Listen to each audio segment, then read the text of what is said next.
Do you ever feel like you're being dragged between two parts of yourself, a higher, more productive side and the lower, more lazy one? Ever wondered, how can I balance these two sides? Let's be real. We all have those moments where we feel super productive and accomplished. We are making a difference, completing tasks, helping others, and living our best life. We can almost touch this higher version of ourselves. But there are also times when we're more familiar with our lower self. We procrastinate and indulge in quick pleasures or get caught up in petty thoughts. This might be the exact situation you're in right now, or maybe you've been there before. You might be thinking, this sounds like me, but how can I change? It's too hard. But I assure you it's possible. I spent countless hours researching, practicing, and understanding this dynamic. I have been in the same situation, feeling stuck between my higher and lower self, but I managed to find a balance. I'll show you how I did it, and how you can too. And you may think, I don't have time for this. But trust me, investing a few minutes now can save you a lot of time in the future. By the end of this video, you will be able to identify your higher and lower selves, you will understand their struggles and discover techniques to harmonize them. You will be on your way to becoming a more productive, fulfilled, and balanced person. Don't miss out on this chance to bring out the best version of yourself. The best way to balance the fight between the good and bad parts of us, and maybe help the good side win, is to listen to a voice we'll call the inner guide. This guide is like our better self talking to us. It's already there. We hear it sometimes, but it's not very loud. We need to make it louder and listen to it more often. Think of this guide as telling us how we should behave, and we have to promise to listen to it every day. It's telling us this: you need to do something good for the world and the time you live in. Right now, you're enjoying things that millions of people in the past have worked hard to create. They made your life much better with their hard work and inventions. You've also learned so much from lessons that people have been teaching for thousands of years.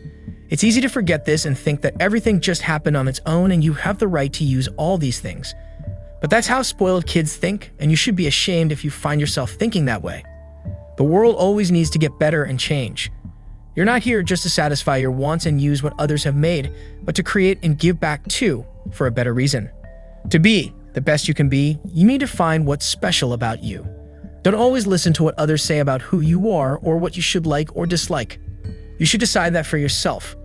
Try to understand why you think and feel a certain way.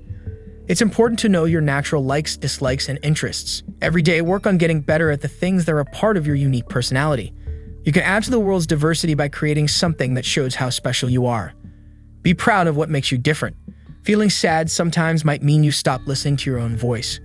With so many things to do and see, it's important to focus on what's really important. Some things are just not worth your time. Some people might not be good for you, so it's better to stay away from them. Keep your goals in mind, both big and small ones, and stay focused. It's okay to explore and be creative, but make sure there's a purpose behind it. Your work should be of the highest quality. Aim to do your best to make something that others will appreciate and that will stand the test of time.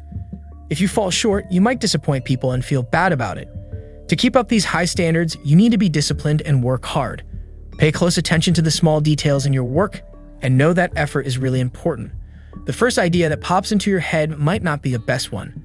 Take time to think deeply about your ideas and don't be afraid to throw some away. Don't hold on to your first thoughts too tightly. Remember that life is short and can end any time, so make the most of it. You don't need other people to give you deadlines or tell you what to do. All the motivation you need is inside you. You are strong and can rely on yourself. When we think about someone who really listened to their inner voice, Leonardo da Vinci is a great example. His life's motto was relentless rigor, which means he worked really, really hard. Every time he was given a job, he didn't just do what was asked. He did much more, looking closely at every tiny thing to make his work better and more real. He didn't need someone to tell him to do this. He pushed himself really hard. Even though he liked lots of different things, when he had a problem to solve, he put all his attention on it. He felt he had a special job in life to help people and make the world better. This inner voice helped him overcome difficult things in his life, like being a child with no parents who could help him or teach him. At first, you might think listening to such a strong inner voice would make life hard or unhappy, but it's actually the other way around. Nothing makes us feel more lost or sad than not knowing where our life is going, chasing after goals that keep changing and wasting our energy. Just like a teacher helps a class stay together and work towards good things, your inner voice can give you a sense of purpose and strength. It can save you from the worry of not reaching your full potential. When you feel your best self in charge, you can let your not-so-great self out sometimes to let off steam and not be controlled by your weaknesses. And most importantly, you don't need someone else to tell you what to do or make you feel better. You become your own guide, your own leader. You are truly independent, and you live by your own inner voice.